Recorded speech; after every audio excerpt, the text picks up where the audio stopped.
What is going on, everyone? Today we're going to be installing a set of these Lasfit Pro LED low beam headlights on my 2021 Jeep Grand Cherokee. This kit should fit 2017 through 2021 Jeep Grand Cherokees. Now, if you already have the fancier LED or HID headlights from the factory with the LED outline on the headlight, these bulbs will not work for you. You already have HIDs from the factory. I would just suggest using those. These are going to be for the people like me where you have projectors from the factory, but they just have those dim halogen bulbs in there. So we're going to switch these out for something brighter. The Pro Series has high power LED chips, and it's 100 watts for the whole set, which is 50 watts per bulb, 10,000 lumens per set, 5,000 per bulb, and the color temp is a 6,000 K pure white. The voltage range operation is 9 volts to 16 volts, and there's a 2-year warranty. Now, these are technically a 6K. There is a little bit of a bluish hue to it. I would probably rate it between a 6K and an 8K. It's not a true 8K for sure. It's not that blue, but there is a little bit of blue to them, just a heads up.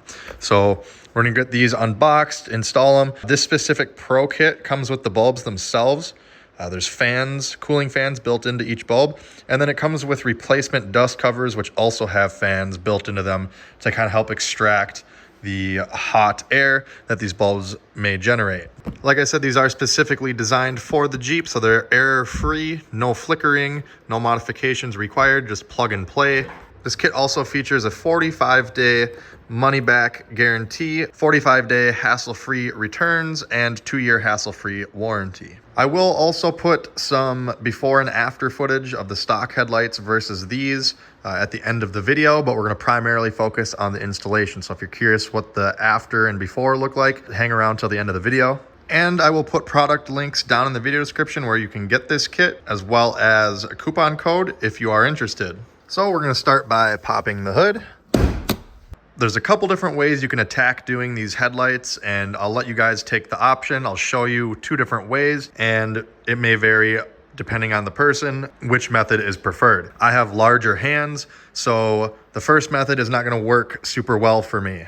I kind of have to use both methods anyways, so I'll just show you both. On the inside of the wheel liner here, this is the passenger steer wheel well. It's the same over on the driver's side. You'll see there's a little door here, a little access door. You're gonna grab it, rotate it. You can spin it either direction, it doesn't really matter, but you'll see it'll eventually pop out. Remove that piece, and then you'll go do the same thing on the driver's side.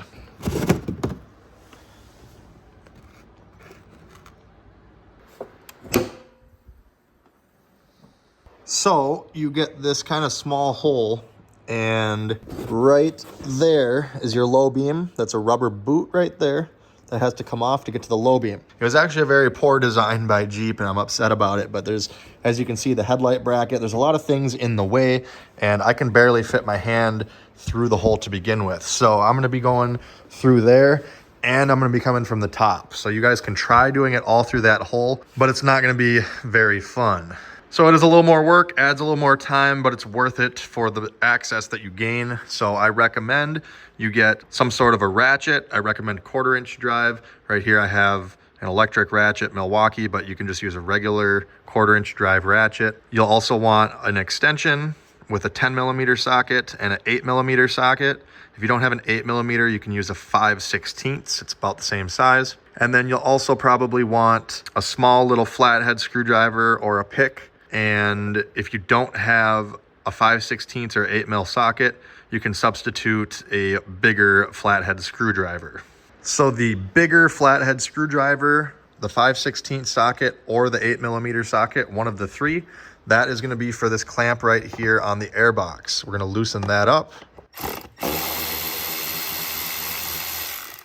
Don't have to fully remove the clamp, just loose enough to where you can pull this back. It may be a little stiff. Don't be afraid to kind of pull on it a little bit. And then you're also going to want to grab this little breather hose, and you can rotate it a little bit to get it free and then pull it off of the airbox. Once that is done, you're going to come over here because this is the air scoop for the intake. And you can see there's a little green clip. You're going to want to kind of stretch the rubber seal off to the side and then pull it over the green clip and then pull that side off.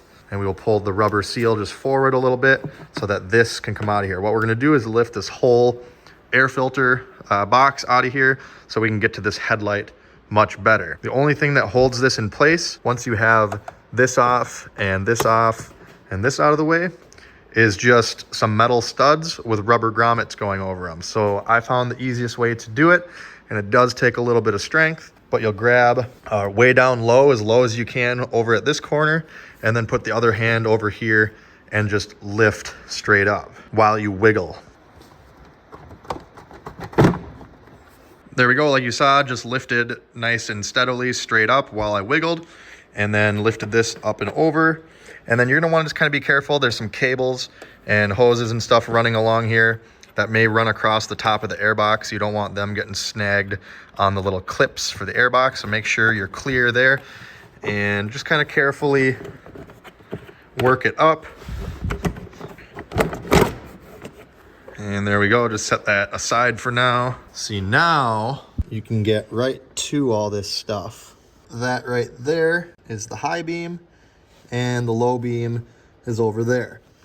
No matter what, no matter which direction you come from it, the low beam is gonna be a pain to do just because of the headlight brackets and the front member brackets. Everything is just in the way for the low beam. That's absolutely the worst part about this. Now, for the passenger side, we have to move two things. The first is going to be your ECM. You don't have to unhook any connectors or anything. All you're gonna do is locate this little plastic tab right here. You can see it's got a little tooth on it where it catches the bracket. So what you're gonna do is push that back with one thumb, and then you're gonna grab this whole bracket and wiggle and pull up. All right, there we go. So once it's pulled up, you can pull it away from the bracket. You can see there's a few little metal fingers here that go in these notches and catch. I'll focus on those when we're going back together. But this is gonna allow you to kind of just move it out of the way a little bit. And then the 10mm socket I mentioned and the ratchet and the extension is gonna be to remove these two 10mm bolts. This is your coolant reservoir.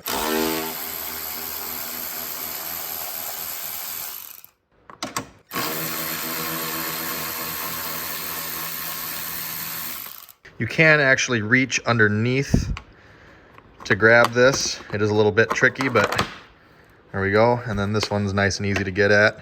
And actually, in addition to those two bolts, it's kind of hard to see, but down here, there's a little bolt that it sits on. Again, I'll show you that when we're going back together. It's not as important right now. All you're gonna do is shove and wiggle towards the back of the Jeep a little bit and lift up. There we go. So you can kind of rotate this a bit. You want to be very careful, obviously. You don't want to snap. These are just plastic ports that come out of the reservoir into the hose. So you don't want to force anything. You know, you can feel that it's free and you can just kind of move it around a little bit, not a lot. I just kind of tilt it to the side and push it over towards the driver's side a little bit. And then this ECM bracket here, same thing. You just move it around as needed. You don't want to do any hard yanking on it or anything. You do have electrical connectors hooked up. So this is just to loosen everything up so you get a little bit of leeway to get better access to the bulbs. Now, I apologize in advance because of how these things are set up. Even with all this stuff out of the way, it's very hard to get a good shot with the camera. And coming through the fender here, you can see the low beam, there's that rubber boot. So I'm actually gonna reach down from under the hood and you'll see there's two little rubber ears right here on the factory dust cover. You wanna grab one of those to pull it off, or you can grab around the edge here and just pull straight away from the headlight assembly, and there we go. There's your low beam bulb, the factory one. Do not disconnect the electrical connector before you pull the bulb. If you drop the bulb down in there and the wire, the connector is not hooked up to it, you're not gonna be able to retrieve the bulb without pulling the entire headlight assembly. Ask me how I know. So we're gonna leave the connector hooked up for now.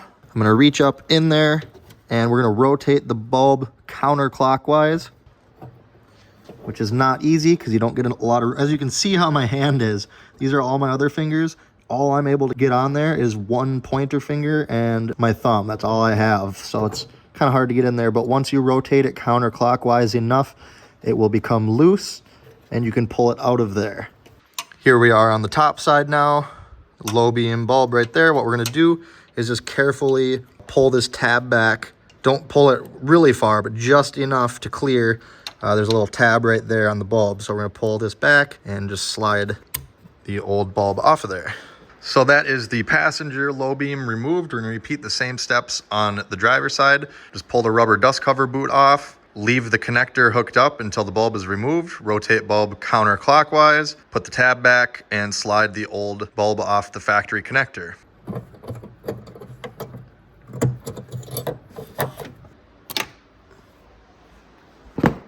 All right, so unboxing the kit here. Got our little operation manual, some stickers, a couple different colors, and then we have our LED bulbs with the new dust caps with fans built in. If your bulbs come with a little plastic protector cover over the diode right here, make sure you pull that plastic part off. That is just for shipping so they don't get damaged. Also, if yours don't come pre-assembled like mine, you'll see on the bulb, there's a 4-pin connector and there's a little notch right here where my nail is. And then you'll have a corresponding 4-post connector here. And then you can see there's a little notch there as well where my nail is again. And that is for the dust cover. So we're gonna line up the 2 tabs, push them together, and then tighten this little plastic threaded connector. You don't need to use pliers or nothing, just your fingers, because it is just plastic. Tighten it up for a nice connection. Again, mine came pre-assembled, but just in case yours doesn't. This is another Lasfit set of lights that I had laying around, and it's a different style connector. Again, it only plugs in one way. These ones are just square, it just flips, and it will only connect one way. They just push together, just like that. So depending on what style connector yours has, just wanted to show you guys both of those. So just like a factory bulb, you'll have a couple of different tabs here. There should be 3 little tabs on the mounting surface of the bulb going around.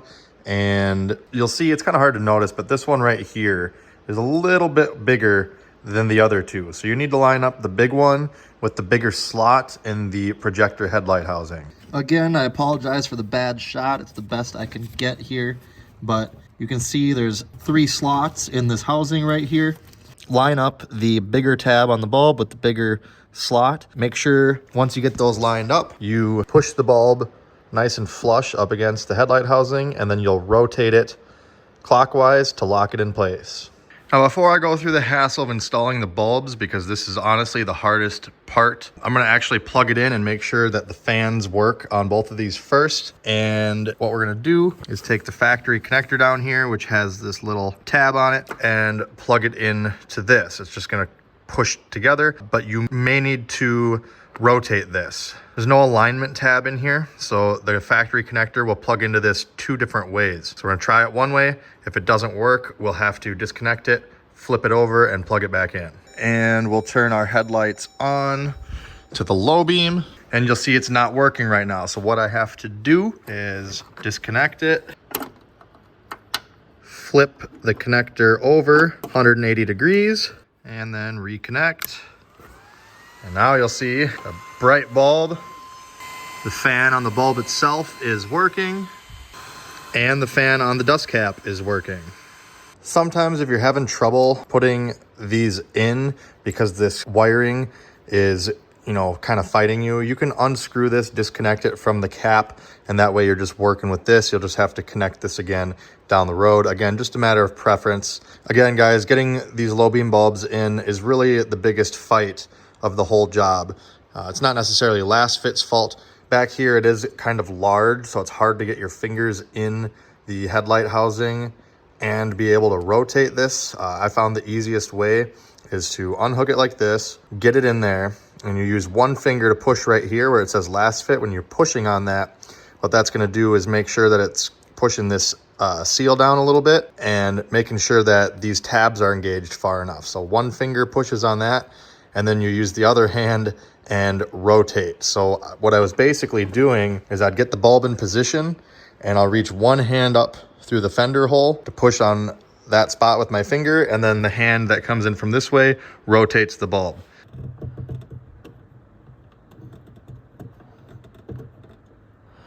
There we go. Got it rotated clockwise into position. And as you can see, this is the hard part, is I can barely get a finger between the headlight housing and the bulb. So make sure it is fully stopped. Once again, verify that the fan on the dust cap and the fan on the bulb itself are working.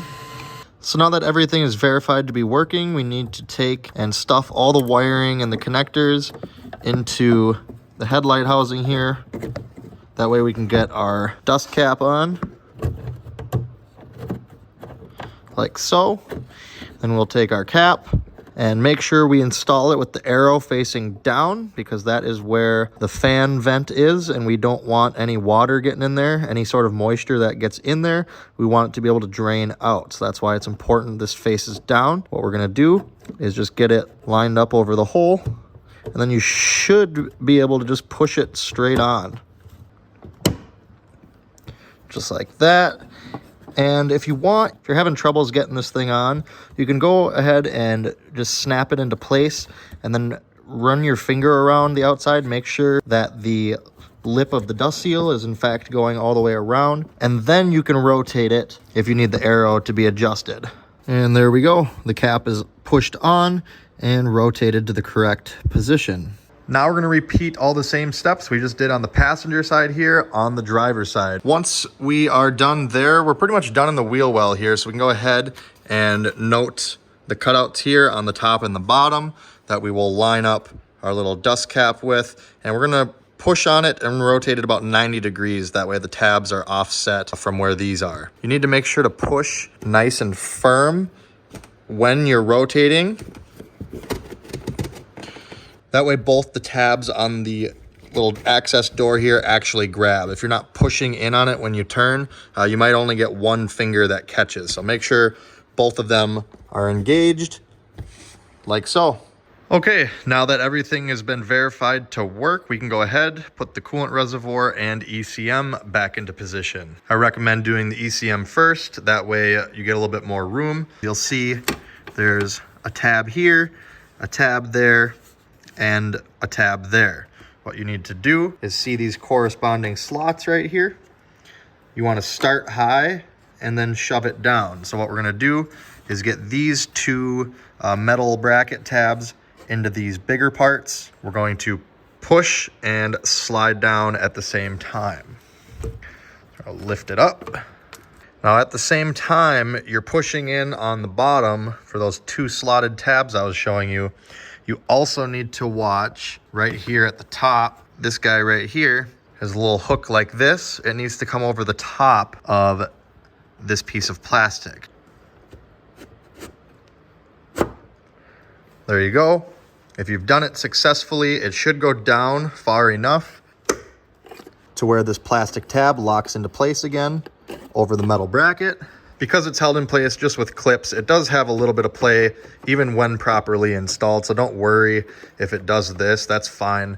As long as the top part there is clipped in. And actually, if you look carefully down in the gap here, you can actually see one of those metal tabs I mentioned earlier. So you can see that is engaged.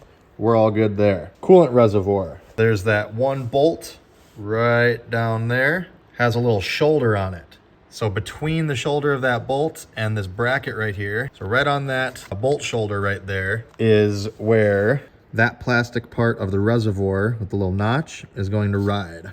So we're carefully gonna wiggle this. Again, be very careful not to break anything. It is just plastic. You get that reservoir notch up onto that bolt shoulder. And then you'll have to get this tab underneath a little weather seal and pull towards you forward. I recommend starting this bolt first because this one can be a little tricky since it is recessed. And just like the removal of this bolt over here, I find that reinstalling it is also easier if you put the thumb through here and come from the bottom side with your finger. That kind of helps you keep it from dropping it down and losing it in the engine bay. Then we'll use our 10mm again to tighten these two up. Just needs to be snug, doesn't have to be anything too tight. You don't want to snap them or strip them out.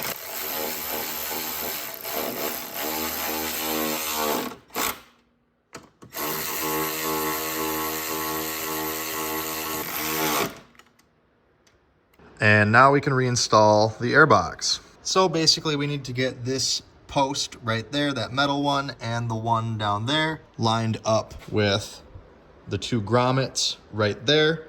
And then we also have a grommet right there on the front side that is going to line up with this little plastic dowel right there. So what I'm gonna do is just kind of set it into position how it needs to be. And you're not gonna wanna force anything. You're just gonna wanna be nice and gentle. Again, watch these cables and wires down here, especially since we were just in there messing around. What I'm gonna do is kind of tilt it like that, and then wiggle and push down. So mainly what you're gonna wanna watch for when you're putting this back in is you'll want to kind of pull this back so you clear that. You wanna watch to make sure that this goes over the top of this once it gets low enough, and you don't wanna get caught up on this. Also, the airbox can catch on the AC line here. So just kind of look at the perimeter. If you're not able to go down or whatever, it's obviously because you're hitting something. So just take your time, look around, don't force anything. All right, now we're at this point right here where this is down far enough to where it's actually resting on this seal. And you can see that the grommet here is lined up with that little dowel. Kind of hard to see, but right down here is another one. You can just barely see it. It's an extremely bad angle. I can't get a better shot, but once you have two of them lined up, you can basically come over here, pull this guy up and over, or at least in front of the scoop, so it's not in the way, not underneath it anymore. Okay, and then everything here is lined up, and then you can just go ahead, give it a gentle wiggle and push down. And there we go. There's not really a snap or anything. You'll just physically feel it go down. You'll know it's fully down because when you put pressure on it, it's pretty stable. You can't really wobble it. And if it's not seated correctly, this stuff won't line up. So as you can see, this is where it should be. We got to hook up the pipe here. This is why I recommended the small flathead screwdriver. It's going to help you by running this around, so it's a little easier to get it on. Now, once you have this accordion piece pushed back on, you want to visually look all the way around it and make sure that you didn't accidentally fold the rubber boot in on itself. You want to make sure that it is indeed nice and wrapped all the way around the plastic airbox. If it's folded over and you clamp it crooked, you could be sucking in dust and all that debris into your engine. So you want to make sure this is a good seal here, so all the air comes through your filter before it goes into the engine. Once you're sure this is pushed back on, it's not rolled over or anything, go ahead and slide the clamp into position. You'll see there's a little slot right here that's going to go over this, and then there's a notch right here that's going to go around that. There we go. You can go ahead, use the flathead, the 8mm or the 5/16 and just snug this up. You don't want to reef on this thing. It just needs to be snug. You don't want to strip out the clamp. So you'll see here. That's it. Don't take much. We'll then take our PCV hose and just push it right back on to that plastic port. It's as easy as that. And then coming back to the weather seal here, you'll see I got about 3 of these that came off. So how we're going to put these back on is you want to have it go in the direction of the seal. And what you're going to do is you're going to kind of pull it back, push down on the seal, and then kind of release it so it goes the opposite direction. And now you'll see 1/2 of it is hooked in the seal. Now you have to pull and stretch it the other direction and then let go, and it'll hook itself on there. I'll show you again right here. Push it to the left. Once it's hooked, pull it to the right, push down, and release. This one's probably the easiest one to see. One more time here. Over, stretch it over the one end till it catches. Stretch it back to the right the opposite way, and then push down and let it go back. And you should see it's fully hooked up. And that's all there is to it for this side. And we are all done. So we'll do a quick sweep, make sure everything that we removed is reconnected between the coolant reservoir, the ECM bracket, and the airbox, all the hoses, clamps, everything. And of course, make sure to grab all of your tools out from under the hood before you close it. Shut the hood and give it one more test. There we go. Much brighter improvement over factory. Like I said, I will put some before and after pictures right now if you are interested. Here's an exterior view of the low beams, and on camera they look like more of an HID, almost more of a white. They are more of a natural yellow color in person. Here's one more look at it. It's not as dark out now, and you can see the more natural color that it is, not as white.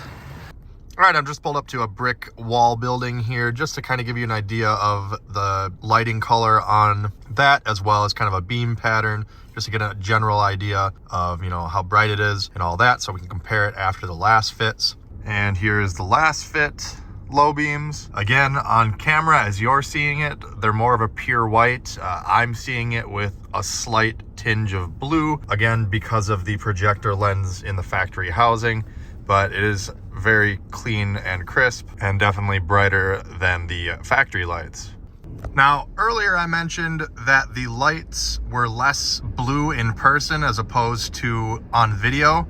Now that we're actually on the road, it's kind of the opposite. They're looking more white in video than they are in person. So if you want a pure white, these are gonna have a little bit of a blue tint to it. Just letting you know that. But they are definitely brighter than the stock lights, that's for sure. Little smoother road here. Again, fog lights off, low beam. So that is going to do it for this video. Like I said, I will post product links and coupon code down in the video description if you'd like to purchase these online. If this video helped you out, make sure you hit that like button, comment down below with any questions. Check me out on all my socials and check out my other videos here on YouTube. As always, thanks for watching. Have a great day.